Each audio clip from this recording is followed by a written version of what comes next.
Have you ever been to a store and you've paid in a couple dollar bills and the cashier hands you a handful of change? This used to be really common practice, right? You would pay in cash, you would get change back. Now we just swipe a card and we don't really see that penny and nickels and dimes and quarters accumulating in our hands. I am a person who hates to get handed change. Just the weight of the change makes a difference in my wallet, in my pocket. It feels kind of heavier. That sound jingles around and I can hear it, and other people can hear it that I have change. And it leaves this really gross, grimy residue on your hands, a different kind of smell. And it's one of those things that all I want to do is just get rid of this change and wash my hands completely. It bothers me so much that in stores, often I will say, keep the change, right? Keep the change. And stores have actually clued in on this, not because of me, but because of many people who say keep the change. They've asked if you want to round up to the nearest dollar for some charity. And I'm the first person who is definitely, yes, please keep my change. In the world, I also feel that way. I think many of us do. As change begins to happen in our lives, the one thing that we want to say out into the universe, out into the world, keep my change. Keep the change. I like things how they are. I like to sit in the same spot. I like to be around the same people. I know who I am there. I know the expectations of how to operate in that space. I don't want to have to learn new rules. I don't want to have to learn to do something different. I like the way things are right now.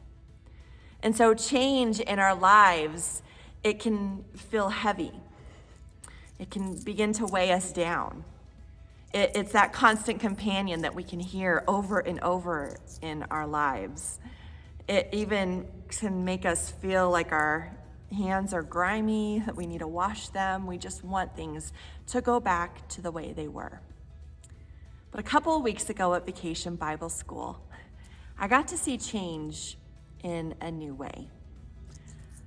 Children were raising money for Parker Task Force and raising money so that Noelle or I, mostly I, would get silly strung at the end of the day by losing that competition. And kids brought in sackfuls of coins. I mean, so heavy that lifting up those bowls that were now filled to the brim with coins was so challenging and heavy.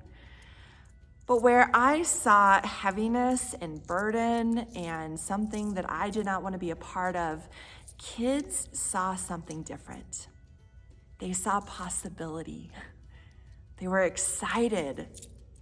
They saw a way in which change could make a huge difference in the world. We have been through a season of change. We're going through a new one right now. But it feels like ever since February 2020, change has not stopped for us. And I know we're weary of change. We're tired of things rapidly changing from day to day, week to week, month to month. We feel burdened and heavy with that change. The thing that we forget is that change is full of possibilities. Change is full of new perspectives. Change allows for us to grow into something new, something that God has given to us, God has ordained for us, God has called us into. And the possibilities before us are endless. We're in this middle of huge change here at this church. So I thought I would give you a change of perspective. Today, I am doing this devotion from a view that most of you do not get to see unless you are part of the choir or you are up here on a Sunday morning for some reason. But this is the view that I see every morning on Sundays as well as during the week. Because I love to come up here and I love to look out into these pews. When they're empty like they are right now, I love to think about the faces that fill these pews. The ways in which I know God has been at work in people's lives who will sit right here. I think about the ways in which I have seen smiles as well as tears. And I know that God has been a part of it all. A part of all of the changes that have happened in our lives as a faith community, and how God has been a part of our lives as our own individual lives have gone through change after change after change. The writers of Scripture had great wisdom, didn't they? And one of the most spaces that is filled with the best wisdom is this piece from Ecclesiastes chapter 3. You've heard it in songs, you've heard it in poems, you've heard it in stories.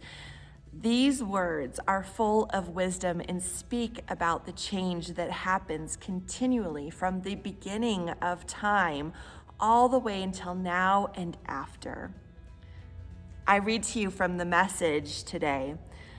There's an opportune time to do things, a right time for everything on the earth, a right time for birth and another for death, a right time to plant and another to reap, a right time to kill and another to heal, a right time to destroy and another to construct, a right time to cry and another to laugh, a right time to lament and another to cheer, a right time to make love and another to abstain, a right time to embrace and another to part, a right time to search and another to count your losses, a right time to hold on and another to let go, a right time to rip out and another to mend, a right time to shut up and another to speak up, a right time to love and another to hate, a right time to wage war and another to make peace. Whatever was is. Whatever will be is. That's how it always is with God. See, change is inevitable in our lives. And the way in which we respond to change can really make a difference in whatever we are going through. Because while change is inevitable, our perspective is not. We can look at change as burdensome, as a heavy thing, as a thing that is a constant reminder for us. Or we can look at change with a childlike faith, and we can start to see change as an opportunity for new friendships, an opportunity to learn, an opportunity to grow, an opportunity to move out in a new way in our faith and to make a difference in the lives of others around us. As we go through the inevitable change, whether it is big things in our lives or those little constant things that happen to us, I pray that we begin to look at change with a childlike wonder, with a childlike faith, knowing that yes, change is inevitable. We have gone through change since the moment that our lungs filled with air. But God has been present with us, constant with us through it all. And that does not change.